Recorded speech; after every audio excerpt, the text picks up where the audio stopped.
নিমো নামে এই ছোট্ট মাছের অ্যাডভেঞ্চারে তোমাদের আবার স্বাগতম জানাই। তো আজকে আমরা দেখব তৃতীয় পার্টে কি ঘটেছে। তো নিমো যখন হঠাৎ অ্যাকোয়ারিয়ামের ফিল্টারে আটকে যায় আর সবাইকে সে হেল্প করতে বলে, কিন্তু সেই সময় গিল নামে একটি মাছ বের হয়ে আসে।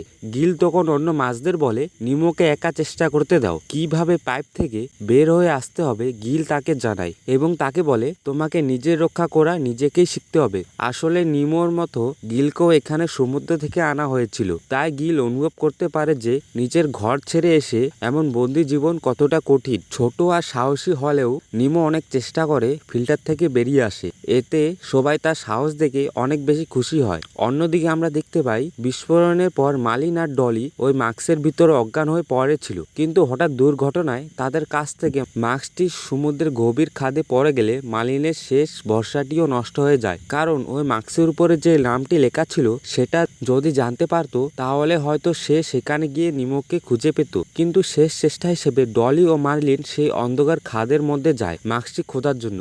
এই অন্ধকার স্থানে হঠাৎ তারা একটা আলোর বিন্দু দেখতে পায়। আলোর বিন্দু দেখতে পেয়ে তারা অবাক হয়ে যায়। তারা এই আলোর তীব্রতায় মাতাল হয়ে পড়ে। তবে এরপরই তাদের সামনে উপস্থিত হয় এই আলোর মালিক, এক ভয়ঙ্কর অ্যাংলার ফিশ। এই মাছটি তাদের খাওয়ার জন্য তাড়া করতে থাকে।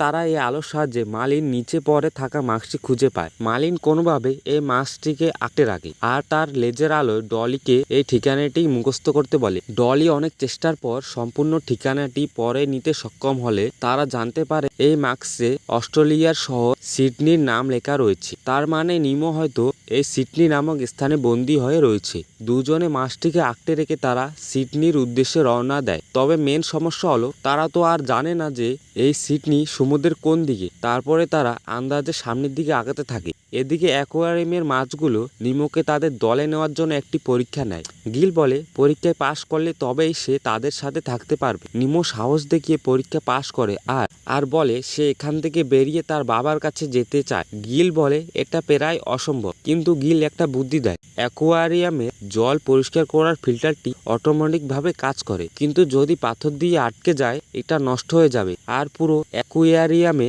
একদম শোবালে ভরে যাবে। তারপরে এই ময়লা পরিষ্কার করতে হলে তাদেরকে ব্যাগে ভরে ফেলে অ্যাকোয়ারিয়ামের থেকে বাইরে রেখে দেবে, আর এই সুযোগে তারা জানলা দিয়ে লাফ দিয়ে বাইরে সিডনি নদীতে পালিয়ে যাবে। এদিকে মালিন আর ডলি নিমোর খোঁজে সিডনির দিকে যাচ্ছে। মাছের একটা দলের কাছে রাস্তা জিজ্ঞাসা করে। মালিন প্রথমে ভয়ে জোরে কথা বলায় মাছরা উত্তর দিতে চায় না, কিন্তু ডলি তাদের ভাষায় কথা বললে তারা জানায় সিডনি যেতে হলে এই সমুদ্রের ইস্ট অস্ট্রেলিয়ান কারেন্ট মানে একটা সমুদ্র জলের স্রোত ফলো করতে হবে। এই স্রোতের মধ্য দিয়ে গেলে তারা দ্রুত সমুদ্র পাড়ি দিতে পারবে। তোমাদের প্রশ্ন থাকতে পারে এই সমুদ্র জলস্রোত কি? তো এই সমুদ্র জলস্রোত হলো সমুদ্রের এমন এক অংশ যেখানে পানির মধ্যে প্রচন্ড স্রোত থাকে। বাতাস, গ্র্যাভিটি ও ভৌগোলিক অবস্থার কারণে সমুদ্রের তলদেশে এমন স্রোতের উৎপন্ন হয়। এটা তোমাদের জানা ছিল কিনা আমাকে কমেন্টে অবশ্যই জানাবে। তাই এই সব শুনে তারা সেই সমুদ্র স্রোতের দিকে রওনা দেয়, কিন্তু পথের মধ্যে তারা